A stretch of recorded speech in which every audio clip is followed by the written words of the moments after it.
So I'm supposed to be talking today about how to move between disciplines in the strength and conditioning industry. I know this is probably the first thing you made it to, and Lauren Landau's talking upstairs, so pretty honored that you took the time to come in. Tyler gave me a good intro. I was in the Marine Corps for 9 years, worked in collegiate athletics. A little bit of a strange background because I had a journalism degree before I went into the Marines, and then I was in aviation. I got out and in grad school, so I don't know if I would say I have expertise on moving between these industries so much because I really just went from college into working in the tactical environment. But I have done and developed expertise because I've probably done about 25 to 30 national searches to fill positions, and it's mainly people trying to get into the collegiate environment, people also trying to get into the tactical environment. At the 160th Swords, TSAC or U.S. Army Special Ops Command Aviation Unit, we've got a comprehensive human performance program that's got physical therapists, dietitians, strength coaches, hopefully at some point sports psychologists, and we're spread out into 3 locations. And I've done all the hiring for those positions. And currently we're about 15 employees, and we may be growing up to about 20. So that's kind of, I guess, where they got the idea that I might be a good person to speak on the topic. So there's a little disclaimer down on the bottom. I'm not here actually representing the government. So I just have to say that. Moving on. So I wrote this article for the Career Guide, and I don't even know if that's been published yet. Does anybody know, is the Career Guide actually out? Do you know when that's getting published? The Career Guide? Soon? Okay, so there's an article, and basically my presentation is supposed to parallel the article. So rather than regurgitate what you guys can get anyway from reading the article, I'm not exactly going to mirror that. I'm going to parallel it a little bit, and you'll see what I mean when I get to it. For the article review, I'm just going to cover the highlights. Bottom line up front, that's what BLUF stands for. It's kind of a military acronym that we use a lot. From the article, what you'll get from that, hopefully, is it's not enough to just know your trade. You really need to understand your job. You guys understand the difference what I'm talking about there? There's really two different things from just being an expert in your field versus doing well in the job. But kind of understand that? Everybody with me? I talk about understanding the structure and function of the career track you want to be in. Where's the money from? Where's the money come from? Who evaluates you? And really getting a big picture on that flow will give you some insight on who you're answering to and how to do your job better. Have you ever heard the phrase, what interests my boss fascinates the hell out of me? It's one of my favorites. I learned that when I was in the service. But basically what it just tells me is I need to look at my job and what I'm supposed to be doing and my mission through the filter of my boss. And when you master that, look at it through the filter of his boss. So you kind of understand the global big picture of what's going on, not just within your job, but overall, how to operate. Okay? Continue, just make sure you have the right mindset and temperament for working in the environment that you want to work in. So college versus pro versus tactical versus private, they're all really different in scope and in purpose. Again, I won't regurgitate the whole thing here. Last point, make sure you have the requisite education experience to be competitive for the job you're applying for. Look at the job descriptions of the job you want. Right? Make sure it's something, 1, you want to do. 2, that you have an understanding of how it's going to function. Look at the job description for the job you want after that. You know, so do you have the experience that's required to get into that job? Will the job that you're looking for, the first bullet there, prep you for the follow-on job? Because ultimately, if you're moving into an industry, you want to work up that ladder as well, right? And then look at the bios of the people who have the jobs that you want. It's a roadmap that tells you how somebody got there. It's not necessarily a roadmap that you have to take, but it's a roadmap that somebody took and was successful for them to get them where they wanted to go, all right? Next. So I just pulled up assistant strength coach job position. This was actually posted on the NSCA website. I took off the university because I didn't know if they'd want me putting it up there. But it's a school out on the East Coast in North Carolina area. And basically this is just a list of the job description. Now if you look on these posts, you've seen job descriptions and job requirements. Right? You guys ever think about the difference really? And what's on there when you're looking at those? So in a job description, job requirements is pretty much straightforward. It's yes or no. You either have it or you don't. So there's really not much point in applying for a job if you don't meet the minimum requirements. So minimum requirements, then preferred requirements. So you want to make sure in the job requirements that you have those, but then the job description, the onus is on you to prove that you have these capabilities. You need to have this stuff in your resume.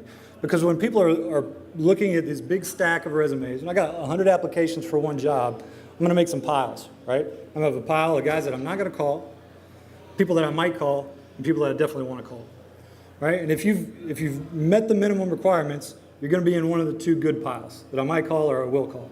If you don't make the minimum requirements, I'm not, it's going to be a resume that I'm not even going to spend the time on, because especially in my job now, if you don't meet the minimum requirements, I can't hire you. All right? So that's one thing you want to kind of note the difference between the requirements and then the job duties, which is really in the job description. Now, if you feel like you're qualified for the job, you want to demonstrate in your resume that you've got this stuff. So if you look at those things, comprehensive program design. Now, depending on the environment you've been working on, if you've been working in, say you're in a college environment working with football and you're trying to get into the tactical side, well, if you're an assistant strength coach in football, you might not have been doing a lot of the programming, right? You might be executing the plan that the head strength coach designed. But if you've done that stuff, you want to make sure that that might be an assumption on my part, right? But if you have done that, you want to make sure that that's in your resume and that you've actually done that stuff. Testing and evaluation of student athletes. If you've done it, you want to list that out there, how you used it. Anything that's quantitative or qualitative or has a number associated with it is a good thing, because it puts numbers and performance measures on what you've done in the past. I won't go through every little quality on there, but you want to make sure that you're looking at the job description, that your resume identifies those things in some way. And again, here's the requirements. I won't read through them all, but it's pretty much yes or no. Do you have it or do you not? This is one of the tactical job descriptions, and this is a posting that one of the contract companies that employs a lot of the contract strength coaches that we have, this is one of their postings. Right? This came right off the NSCA website. Again, this is a description, not the requirements. You want to make sure that you can demonstrate some of this. If you don't know how to write that you've done these things, or you kind of gloss over it a little bit in the resume, it at least is going to lead you to ask the right questions when you get the phone call. Does that make sense? This is kind of prep work for you for the interview. So, updates, training plans, like third bullet down. Actually, let's look at the first bullet. Plans and prepares written performance enhancement programs. Okay, is that part of the job? Or am I doing that for how many people? Is it one program that a whole bunch of people are going to come in as a team? Or am I writing individualized programs for everybody who walks in the door? And how many people is that? So this is going to give you some insight on, one, whether it's an environment you want to work in, two, whether you have those skills, and three, how the stuff that you can ask during the interview. And again, the job requirements is pretty much yes or no. At a minimum, you want to make sure you've got the basic qualifications. And then if you've met all those, you want to start working towards or have a plan in your mind about some of the preferred qualifications. So from the article, basically my recommendations we're looking at the position descriptions, making sure you can demonstrate that stuff. Looking at the job duties and demonstrate that on your resumes. Gain experience through volunteer work. Talk about that. If you don't have the experience requirements, then try to get some through volunteer work. And some stuff that we're going to cover later in the presentation here, we'll discuss that directly. Job requirements, meet the minimums. Work towards your desired qualifications. Look at the bios for the people that you want. Like I said, it's a roadmap that worked for someone, and it might be a roadmap that works for you. And the last two bullets are really kind of important to me. Expanding your knowledge base, and don't be obstinate about your training methodology. So this is not such a big deal for some people, if it's for some people in hiring positions, but it is a really big deal for others. Ultimately, for me, I end up making sure that people have the basic qualifications and an understanding of the science behind what we're trying to do, wherever it is I happen to be working. But in the end of the day, I'm actually hiring, assuming they meet the minimum requirements, I'm really hiring personalities, because that's really how you get through to people. It doesn't matter where you work, money is somewhere involved in the process of your mission set. I mean, in the private industry, it's really obvious how that works, right? Your client is determining how, whether you meet their program needs or not, or whether you meet their desires. They pay you the money, or they pay it to the gym, and the gym pays you, but the money comes directly from the person that you're training. Collegiate athletics is a little bit different, right? The team's got to win in the revenue sports, and they make money, and then the money filters down to you, and the athletic department makes more money, and there's a development guy who's supposed to get more money from, boosters and whatnot. And the tactical environment is really separated, right? So you've got the government who's providing some money, which ultimately comes from Joe taxpayer, so you guys and me, I still pay taxes. But that filters up through old budgetary stuff with Congress, and then it filters back down through the military side, but is really far removed from me and the end user, right? So when you start, you need some visibility of that, but in different environments, it really has an impact on how you function in your job. In my environment, if you're really obstinate about your training methodology, it can really turn some people off. And if I lose one guy out of a platoon, then ultimately I'm still an outsider, right? He's going to trust his buddies. So if I turn one guy away because I get in an argument with him, he's going to go tell his friends, and I might lose a whole company and maybe a battalion because I turned one guy away because I told him what he was doing before was crap. It's not a real good idea. Don't just take my word for it. So what I did, instead of just talking about everything at length and ad nauseum, I decided to do a survey. So I got on Survey Gizmo, and I made the survey up for strength coaches, and I sent it out to a few people that I know who are in hiring positions. I asked them to fill it out, and I asked them to send it to their mentors, right? So hopefully it stayed among people that were had hiring authority in their position. All right, so I had 25 coaches from big D1 schools or professional athletics. I had 9 guys from the tactical side and 1 from private industry. So a total of 35 people. Does that is that sample size big enough? Probably not. So this is probably anecdotal, but I put it forth in stat form anyway. So we'll take a look. Okay, so this is kind of a breakdown. Let me explain this real quick. So the numbers that are inside the pie, those are percentages. And I know if you got the big program guide, it doesn't come out real well in there. So hopefully the numbers work for you. That's why I left them in there. Then you got the code on the right. And sometimes I have numbers next to those that tell you the actual number of people that gave that response. All right, so don't get confused by all the numbers. I'll talk you through it. Okay, so we had half of them were in collegiate athletics, 20% from professional athletics, 26% from tactical, and then private other. That 3% represents one person who was working in private industry. Just don't run in those circles, guys, so I apologize if you're in the private industry and you're looking for a better representation there.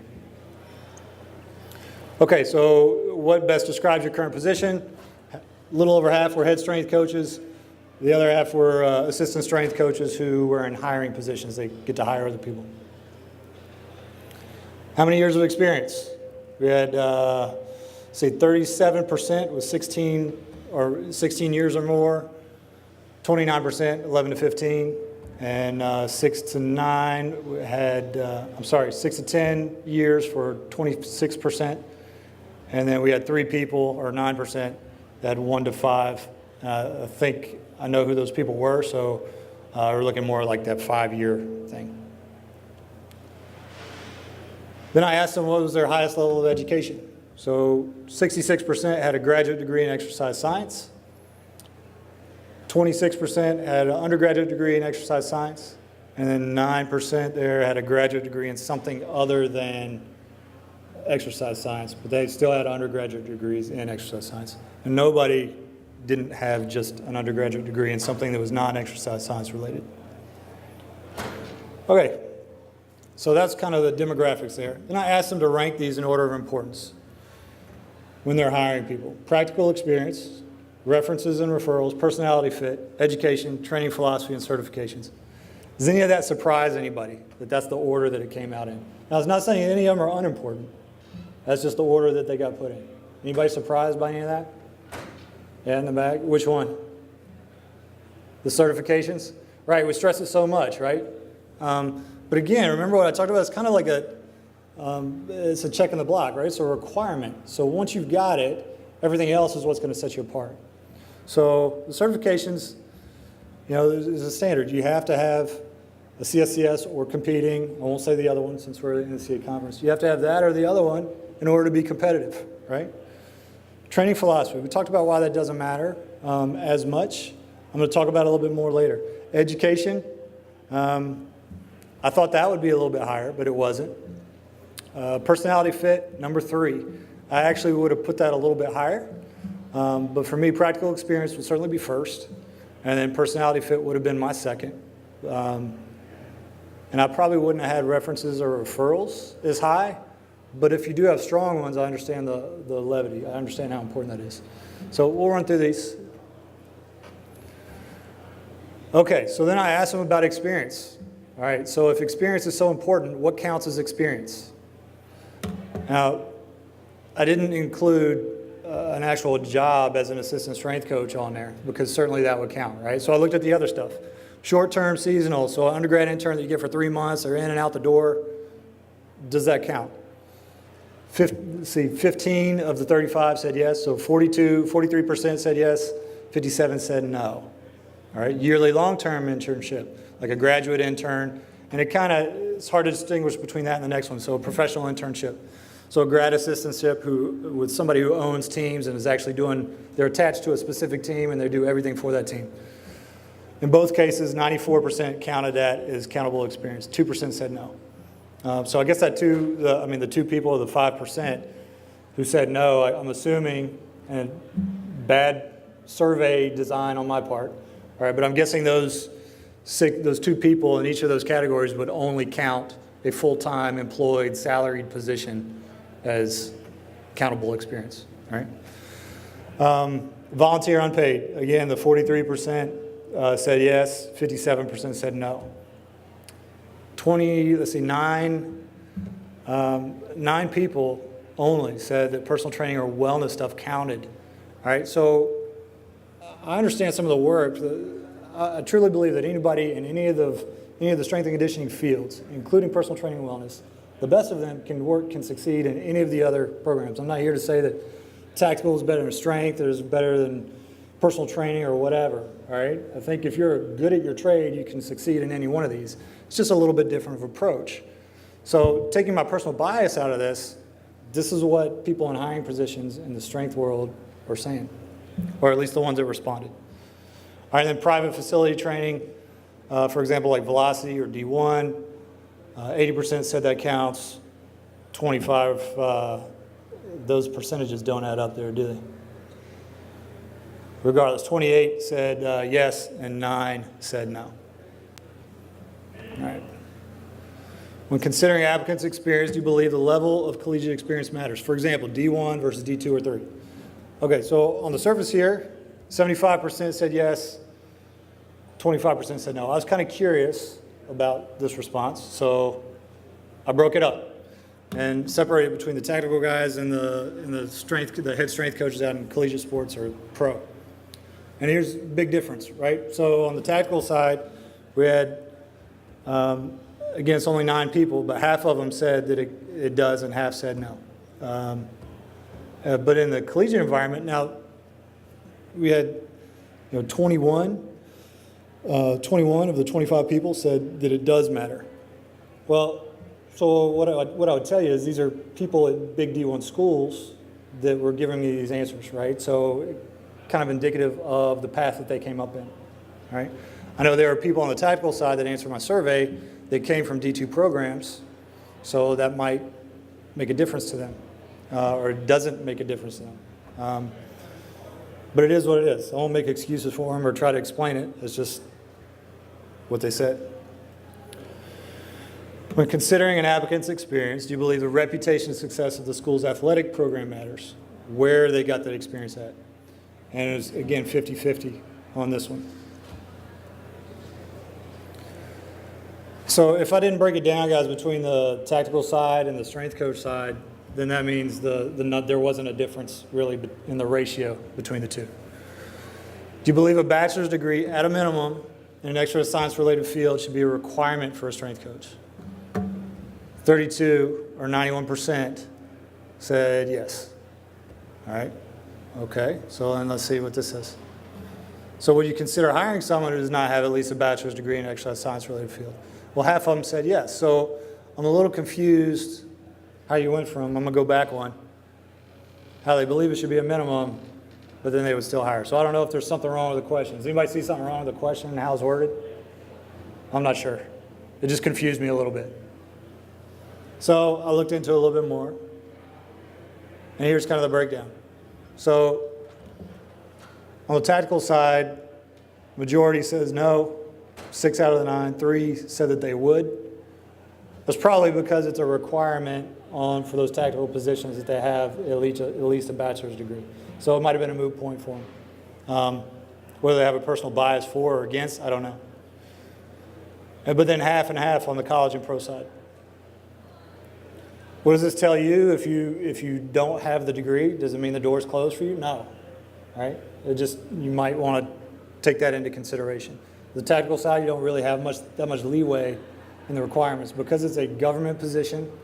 It might not be a government job, but it's government funded, right? And the contract companies that supply those jobs are required to meet these standards, and if they don't, then they get in trouble, right? So they're not gonna waiver on the minimum requirements. In the college and the pro environment, they have more flexibility than that. So if a guy has proved his worth, or a girl, I should say, if somebody's proved their worth, then really what their degree is doesn't so much matter. Might be more a function of experience. But I was still interested, so I broke it down. I don't know if you can see this well enough. So I just cross-referenced these two questions, all right? What best describes your highest level of education? So I took their answers from that, and those are the things across the top. And then the other question was, would you consider hiring somebody? So what you can see there from that first green column, reading left to right, if the person in the hiring position only has a bachelor's degree, then they're more likely to be okay with just hiring somebody. You see, they're more open to the idea, right? So that's why I said looking at the bios of the people who have the jobs that you want or the boss for the job that you want will give you some insight on whether you're competitive for that position or not. Does that make sense? If the guy's only got a bachelor's degree, well, is it really necessary are they more or less likely to require that of the applicants? Is everybody with me on that? All right.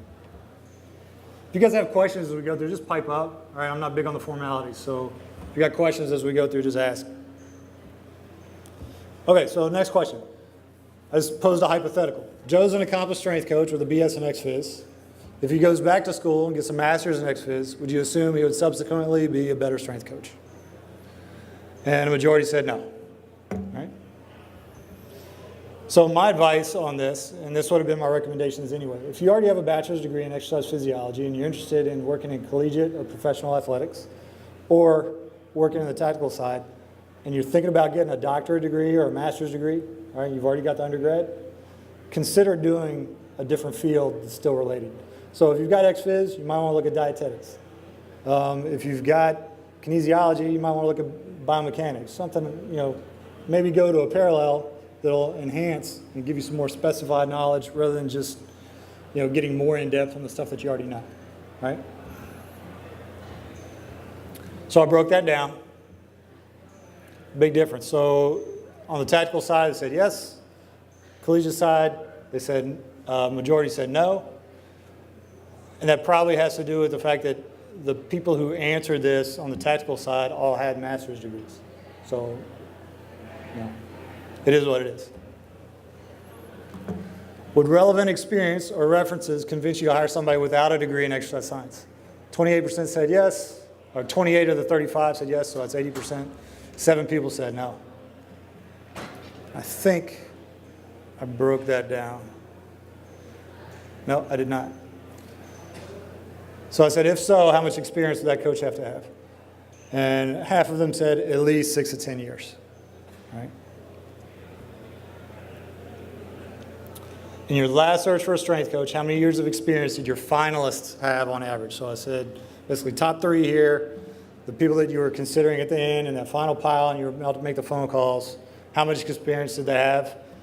The majority of them said 0 to 5, right? I don't know for those specific people what qualifies as experience, so I couldn't cross-reference those things. Right? There's certainly some more digging. If I did a follow-up survey, it'd be interesting to find out some more info. But I did my best, guys. I was under a deadline. All right, and your last search for a strength coach was the highest level of education your top 3 finalists had. 43% had a bachelor's degree in exercise science. 34% said a majority had a master's degree in exercise science. And then all had a master's degree in exercise science. That's the orange slice. Okay, next question was, would a candidate with outstanding references and fewer qualifications trump someone with more qualifications on paper? References so are references more important to you than qualifications? 31% said yes. I'm sorry, 89%. So that's 31 people, 31 respondents said yes. If so, where would that reference have to come from? Somebody you know and trust, or just an established strength coach with a good reputation? And 77% said it needs to be someone they know well and trust. So this stuff like today, the NSCA conference, networking, getting to know some people is going to be huge. All right, when you're in your jobs, networking, getting to know people is going to be huge. It's a very small industry. And, you know, I was telling Tyler a few minutes ago, the 6 degrees of separation stuff doesn't hold true here. It's about 1 degree of separation. If there's a head strength coach out there in the collegiate environment and I don't know him, I bet I know somebody that does. All right?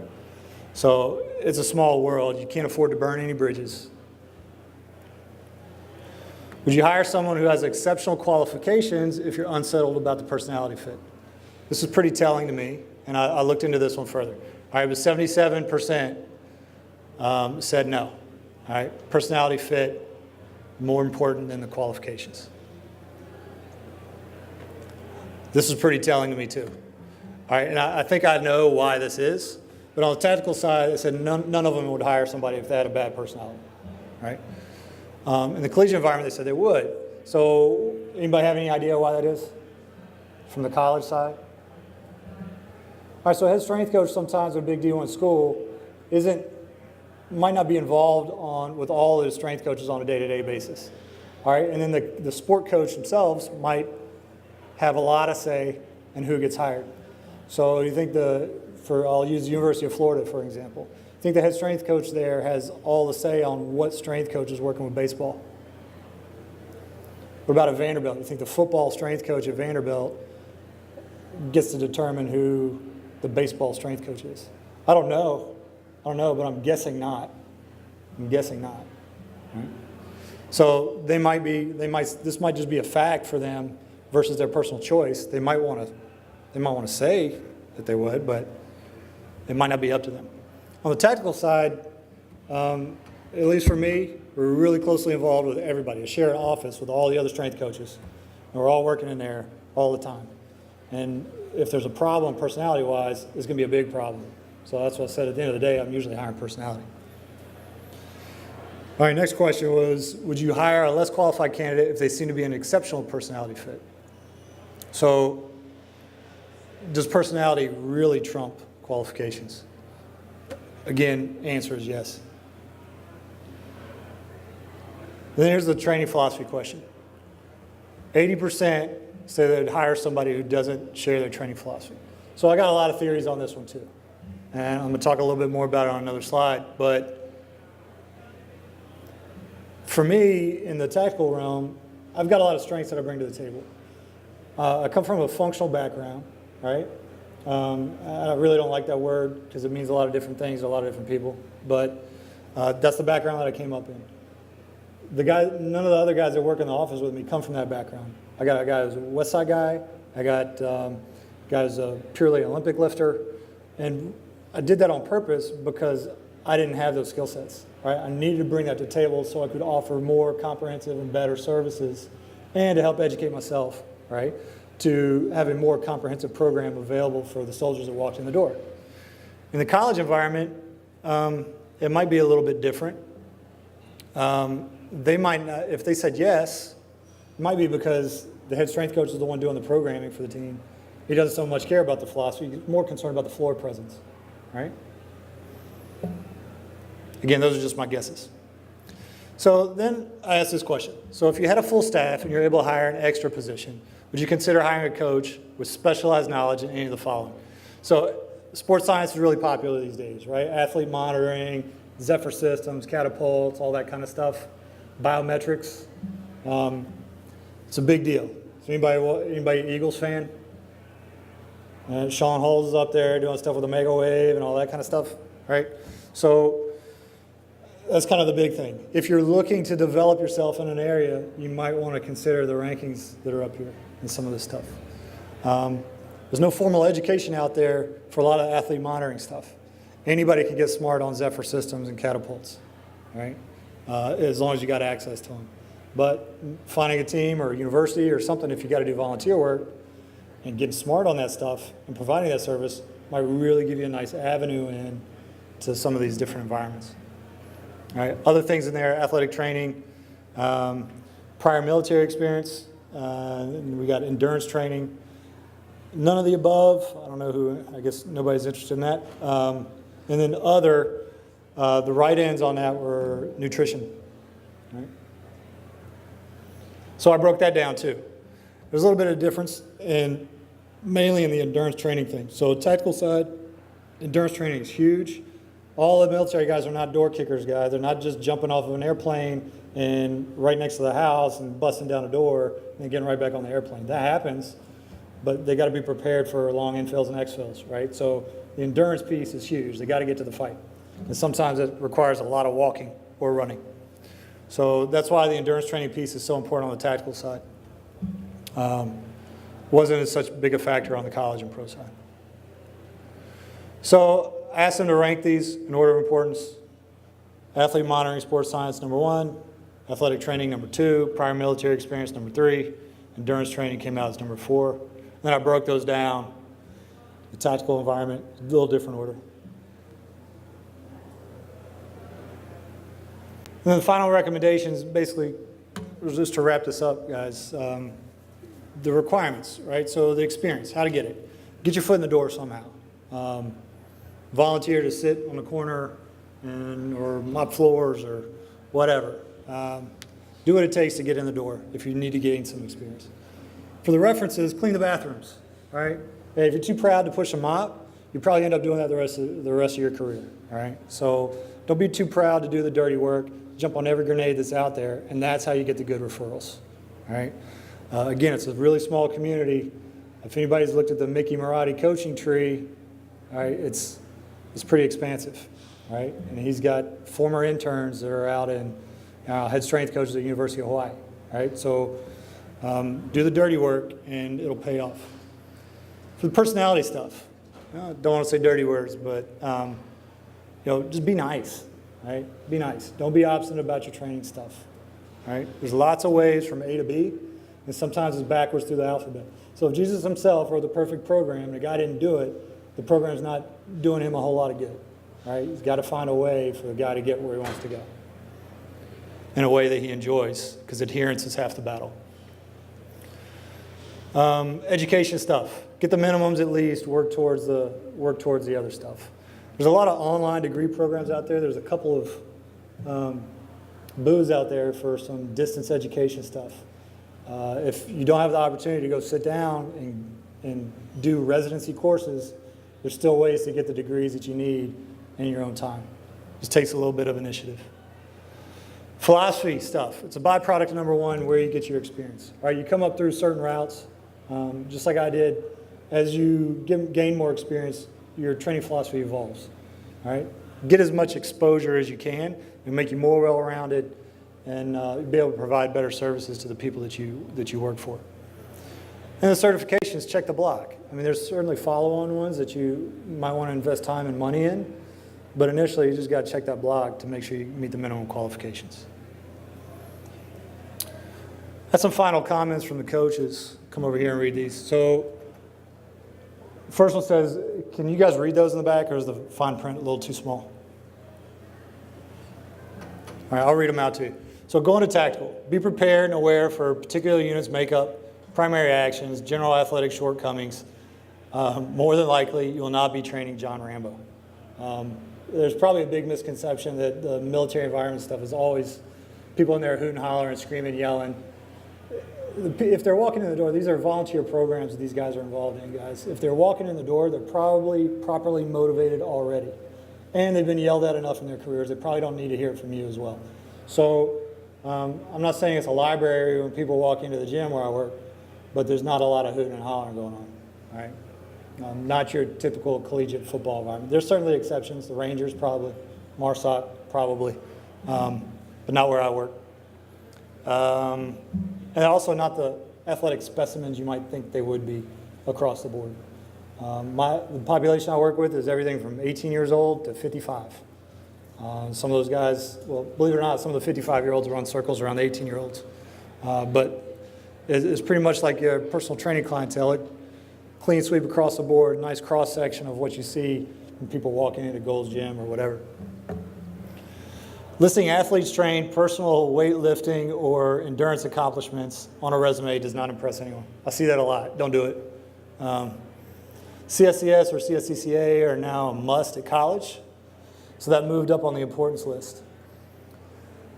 Even in directors, if the position has a head count sport, the actual sport coach has a lot of input, so personality fit is huge. That just means, again, the amount of weight that the head coach carries in determining who is serving as their strength coach. Next comment was, it's a tough road, do what you can to get your foot in the door, volunteer, hang out, etc. You better have more than one tool in your toolbox, a problem solver, and the ability to effectively communicate. The days of just being a floor coach are long gone. So, the different environments serve different purposes. A lot of times in the college environment, you're not only a head coach, but or their sport strength coach, but you're also a mentor, a counselor, all that kind of stuff. In the different environments, it works in different ways. I'm certain personal training. Anybody here in personal training? Yeah, you can probably vouch for that. You probably serve all those roles. Oh, yeah. And the tactical environment is a little bit of all those things as well, although generally not serving as a mentor, right? Probably not so much of a motivator. They're looking at you as a subject matter expert, right, to get them where they need to be for their performance goals, right? So it's more than just, telling them to push harder, right? Tactical profession demands respect for the clients, create relationships, build respect through consistent hard work. And guys, that was it as far as the presentation goes.